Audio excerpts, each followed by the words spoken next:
Al-Mujadalah ayat 11 itu. Hmm. Bahwasanya ketika kita mempunyai pendidikan maka kita akan dinaik derajatnya. Gitu. Diangkat derajatnya. Kemudian yang kedua kan sabda Nabi mengatakan bahwasanya menuntut ilmu bagi orang muslim maupun muslimah itu wajib hukumnya. Nah, kemudian kita lihat secara sosial itu kita jadi buah bibir oleh ya masyarakat yang kemudian melihat persoalan yang terjadi. Maksudnya ya realita gitu yang terjadi di internal atau di tengah-tengah kita. Ayo berinvestasi akhirat, bangun rumahmu di surganya. Sempurnakanlah ibadah Anda dengan beramal jariah yang pahalanya tidak terputus hingga akhir kiamat.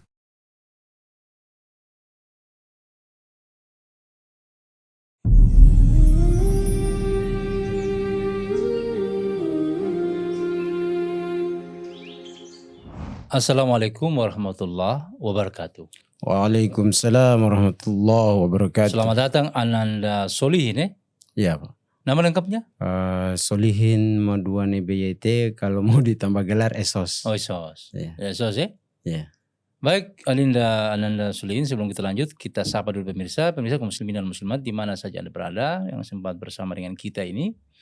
Anda punya kelapangan rezeki, jangan lupa sisihkan sedikit untuk kelanjutan pembangunan Masjid Raya yang sama-sama kita cintai. Saat ini lagi progres di penyelesaian finishing kubah dan ruang tempat sholat. Insya Allah kita target di Ramadan ini bisa digunakan atau paling tidak bisa di pelaksanaan Idul Fitri insya Allah. Di bawah ini, di rumah rekening ada di bawah running text insya Allah. Dan jangan lupa like, share, and subscribe channel YouTube Masjid Raya untuk kelanjutannya dan perbaikan insya Allah. Ananda Ahmad Solihin atau Solihin saja?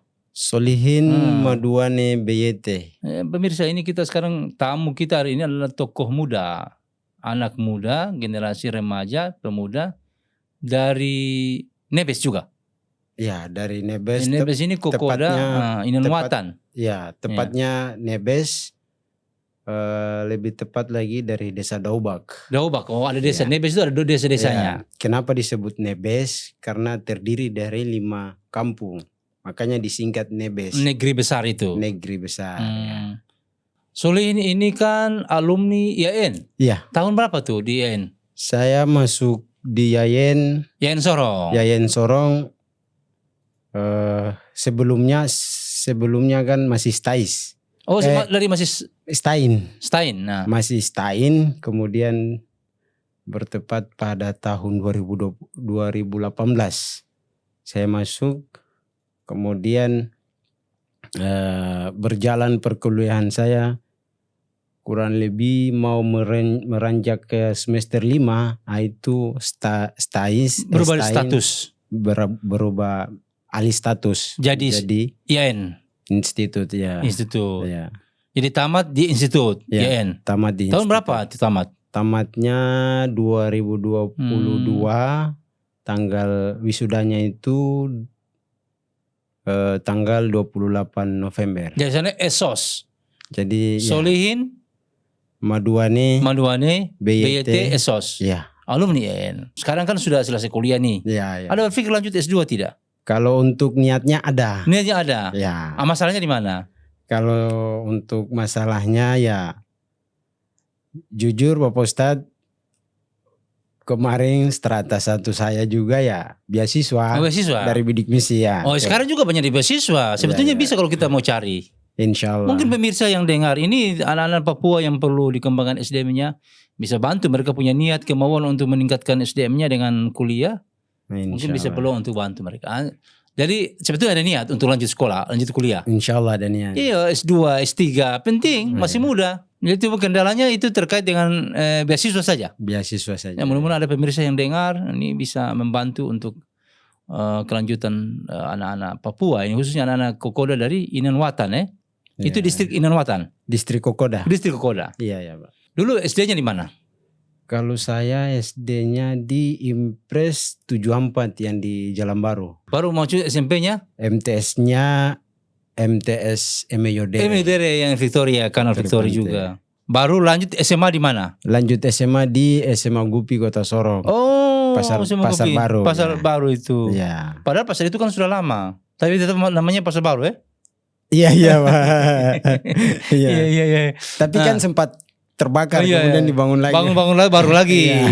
Nah, dari SMA itu kemudian berkeinginan untuk kuliah. Ya. Alhamdulillah, artinya yang penting ada keinginan.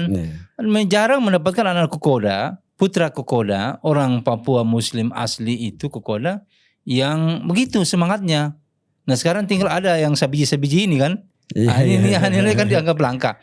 Nah bagaimana kira-kira dengan melihat kenyataan teman-teman remaja Kokoda ini bagaimana? Ya jadi saya berangkat dari saya ketika daftar di Yayan Sorong, kemudian saya melihat dunia akademi kampus, yang kemudian ya ada nuansa dan cakrawala berpikir baru yang kemudian saya dapatkan. Yang dapat dari kampus itu. Kemudian ya saya belajar, terlepas belajar di kampus atau disebut dengan intra kampus dan ekstra kampus. Nah, kemudian ya saya coba. Kalau intranya itu pernah aktif di Senat? Di HMJ doang. HMJ saja? Ya. Lalu kemudian kalau di ekstra?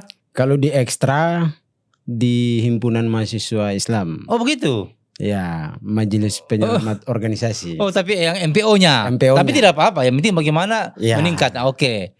Kemudian di situ saya belajar, oh ternyata dakwah ini terbagi menjadi 3. Yaitu kebetulan ketika saya masuk di Yayan Sorong itu kan program studi saya bimbingan penyuluhan Islam. Jurusan dakwah. Ya, kemudian program studinya bimbingan penyuluhan Islam. Kemudian di situ saya lihat oh ternyata dakwah ini tidak hanya mimbar doang gitu. Betul. Tidak hanya mimbar tapi kan kita bisa pakai bilhag, lisan dan bilhal. Ini kemudian yang menjadi tolak ukur. Cuman saya belajar metode dakwanya melalui intrakampus atau yang kita mendapatkan materi-materi yang di dalam perkuliahan.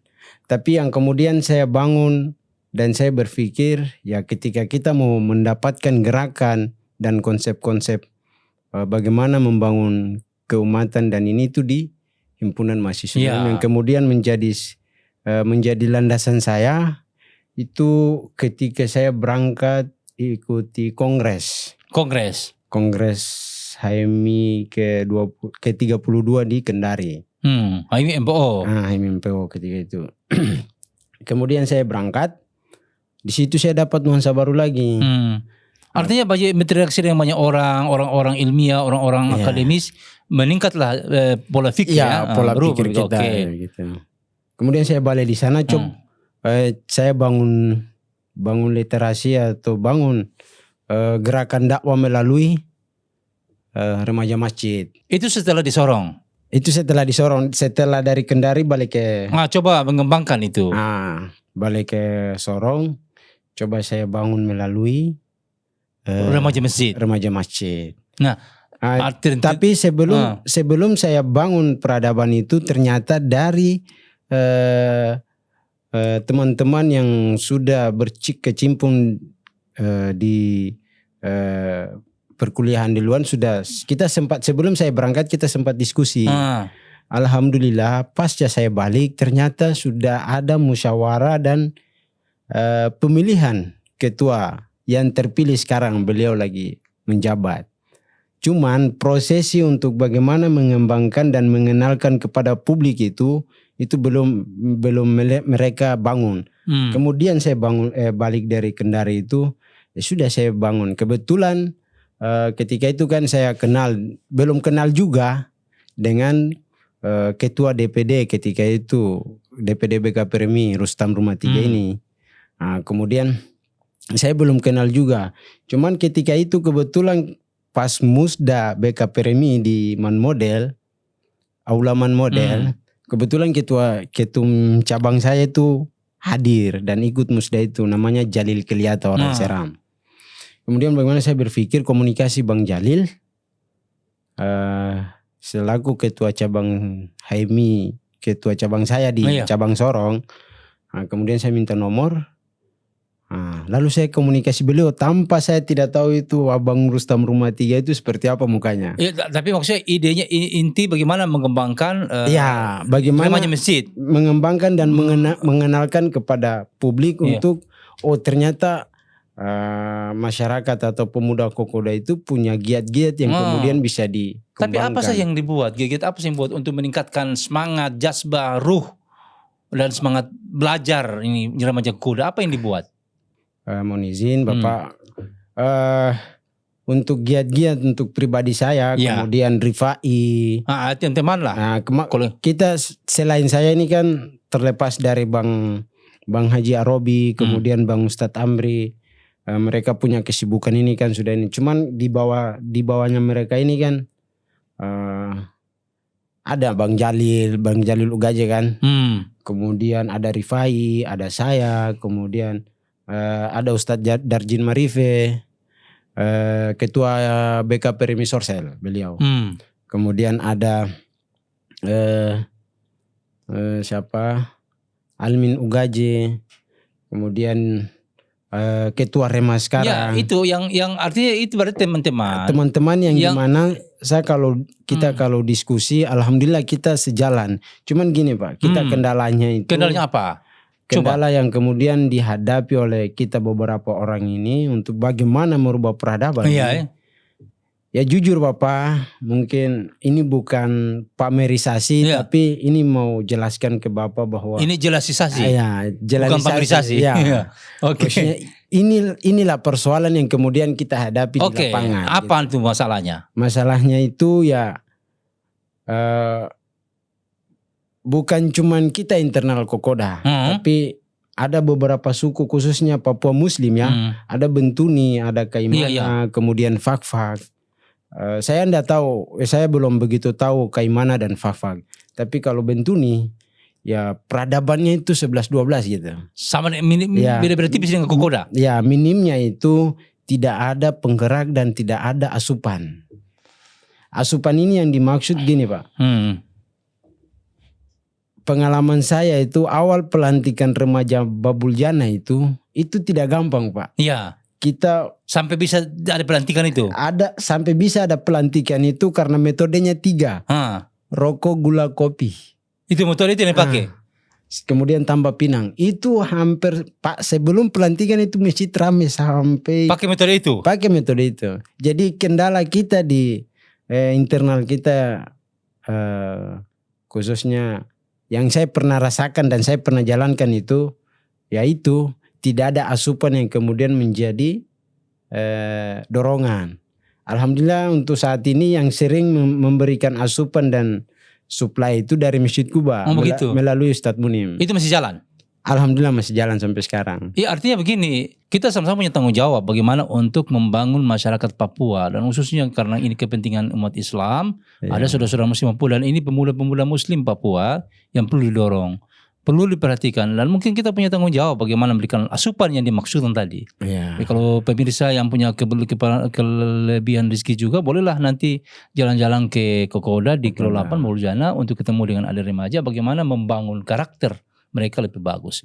Nah ini kalau cerita fikir yang sama dari beberapa orang itu pernah tidak maksudnya kumpul kemudian menyatukan konsep gerak, artinya ada tahapan-tahapan apa yang dibuat karena kalau kita lihat ini maaf kata Ananda ini kan anak-anak Kokoda itu banyak yang saya lihat itu pergerakannya itu hampir di mana-mana di pasar kita ketemu di ini. Nah kan mesti ada pikiran dari generasi tua dan generasi pemuda dan remaja. Iya, insyaallah. Nah termasuk langkah-langkah itu apa yang dibuat? Ya bagaimana Nana yang masih SMA, SD, SMP, SD ini bagaimana kita cari peluang dan bisa menyolakan atau kasih pendidikan kepada mereka begitu. Maksudnya macam ada program paket itu kita ikutkan. Kalau saya begini, jadi ini penting sekali pemirsa.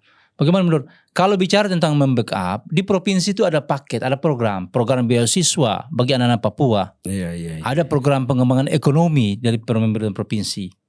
Itu bisa didorong. Syaratnya teman-teman harus bersatu buat satu lembaga formal yang bergerak khusus konsisten continue dalam perjuangan bergerak. Insya Allah, Serius. insya Allah. Nah itu.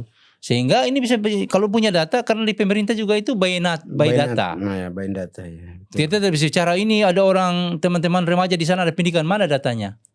Ini ada anak-anak butuh beasiswa, mana datanya? Maka harus punya data. Karena itu mungkin salah satu yang harus diperbaiki teman-teman itu kapan bisa kita kumpul, kita buat pergerakan menyatukan pikiran dan gerak bersama. Selama ini pergerakan di mana saja? Sentral hanya di Kokoda atau ada di tempat-tempat lain lagi? Kalau untuk aktivitas saya hampir setahun ini, kemarin kan sempat imam di At-Tahir di belakang Yuti. Imam Rawatib tah. Nah, kemudian sekarang di Al-Kausar. Tapi tetap kontrol dan Al-Kausar mana? Al-Kausar Kilang, perumahan Kilang.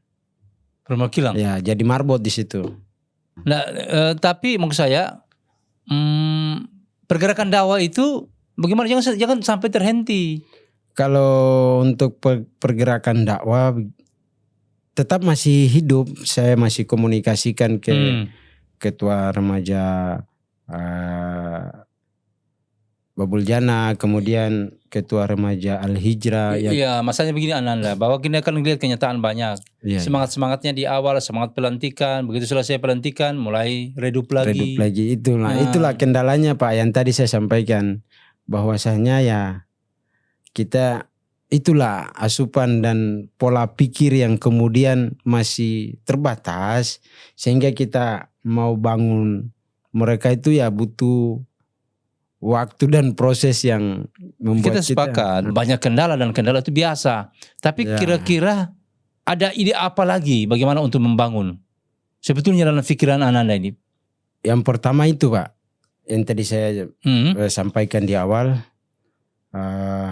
bagaimana anak-anak atau saudara dorang, bapak adik dorang, adik-adik dorang ini kalau yang sudah memang tidak bisa sekolah memakai seragam, kita mempaketkan. Nah, gitu, itu yang pertama. Itu ada usaha? Ada Pak.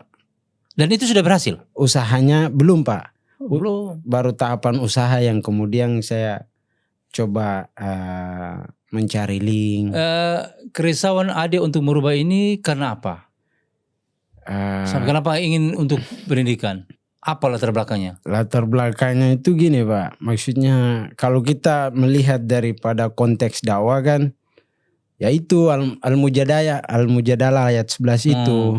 Bahwasanya ketika kita mempunyai pendidikan maka kita akan dinaik derajatnya. Nah, gitu. Diangkat derajatnya. Nah, kemudian yang kedua kan sabda Nabi mengatakan bahwasanya menuntut ilmu bagi orang muslim maupun muslimah itu wajib hukumnya. Nah, kemudian kita lihat secara sosial itu kita jadi buah bibir oleh ya masyarakat yang kemudian melihat persoalan yang terjadi. Maksudnya ya realita gitu yang terjadi di internal atau di tengah-tengah kita. Itu masyarakat. Yang menjadi cambuk Ananda untuk mulai ingin merubah paradigma itu. Ya, paradigma itu. Nah itu kan artinya memang tidak mesti sendiri, Pak, butuh dukungan. Kita sepakat, kami siap membantu mengapa yang lain juga begitu. Tapi tadi harus diatur secara baik, ya manajemennya lebih baik. Jadi bukan sekedar bicara-bicara. Ya, siap Pak. Ya, kalau seandainya bisa, kenapa kita tidak bisa bantu? Insya Allah. Jalur-jalurnya banyak kan, pos-pos itu banyak. Nah, di samping program-program itu, di titik-titik Kokoda dan di Al-Hijrah, program pendidikan itu, program-program agama biasa, ada apa laku nih? Ada misalnya ada ajar ngaji, atau ada ngajar atau apa? Kalau untuk program ngajinya, alhamdulillah jalan dengan ya gitu. Jalan juga maksudnya? Ya, tetap ada jalan, tapi jalan. Pasti ada. Iya. Masih ada saja yang kemudian menjadi liku-liku gitu. Iya. Tapi ada ikhtiar untuk mengembangkan. Iya. Dan itu semua teman-teman atau anak-anak dari Kokoda? Anak-anak dari Kokoda. Salah satunya kalau di Babul Jannah itu ada adik Ida Laila BYT, kemudian ada adik Asmila Iriwa, itu memang guru-gurunya lokal semua gitu. Kalau di Al-Hijrah itu Nur Aini Agia. Kemudian walaupun sesungguhnya yang saya maksudkan ini kan komunitas Kokol kan banyak ada di Rofei, Rofei Pante, dekat pasar Rofei, kemudian ada di kanal itu, ada juga di bagian Rofei atas dekat kuburan itu. Nah, selama perjalanan Adinda sampai dengan selesai kuliah ini, ada pengalaman yang mungkin merasa hampir putus asa gitu, hampir tidak mau lanjut. Ujian terberatnya saya kemarin itu kendaraan doang. Kendaraan? Iya. Untuk mobilitas itu ya? Iya, untuk mau ke kampus. Oh iya, kampus. Itu tapi aja. Tidak putus asa? Enggak putus asa. Bahkan pernah saya jalan kaki pulang itu dari kampus. Tapi itu semester awal itu jalan. Pernah jalan kaki dari kilo kampus itu pulang? Pulang ke Victoria. Jadi kendala itu? Iya. Masya Allah. Tapi tidak putus asa, tetap berjalan? Tetap berjalan. Allahu Akbar. Karena ada spirit. Oh begitu. Tapi itu membangun kita untuk tetap semangat. Ya. Nah, ini fenomena keadaan dan keadaan ini menjadi tanggung jawab kita bersama. Iya Pak. Bahwa keadaan di Muslim Kokoda, putra-putri Muslim Kokoda itu menjadi tanggung jawab kita bersama. Mungkin ada pesan-pesan untuk anak-anak Kokoda. Bagaimana putra-putri remaja-remaja supaya bisa mungkin lebih baik. Apa kira-kira pesannya? Kalau pesan saya kepada teman-teman saya ya. Teman-teman, harapan saya dengan dialog saya dengan ayahanda Ustadz, mohon izin saya sebut namanya, Ustadz Agung Sibela SAG MPD ya kalau tidak salah.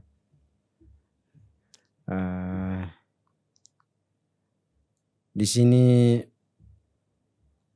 kita diskusi terkait bagaimana membangun peradaban kita khususnya. Jadi bagaimana kita senantiasa saling mendorong, saling mendukung, dan sama-sama bekerja sehingga peradaban yang kemudian menjadi tanggung jawab kita bersama, yaitu merubah pola pikir teman-teman hingga ke generasi berikutnya gitu. Untuk jauh lebih baik ya? Untuk jauh lebih baik, menjemput momen-momen yang kemudian mungkin tahun ini, kemarin kita dipandang sebelah mata, tapi kita menciptakan peradaban baru, kita akan bagaimana membangun peradaban baru dengan peningkatan SDM itu.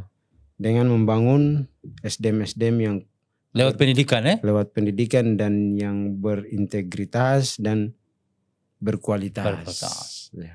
Artinya sekarang sudah waktunya ya bangkit bersama-sama. Ya, sudah waktunya untuk kita harus bangkit bersama-sama, bersaing dengan yang lain. Baik internal kita dalam Papua dan masyarakat umum lainnya. Nusantara yang ada di Papua ya? Baik, insya Allah luar biasa.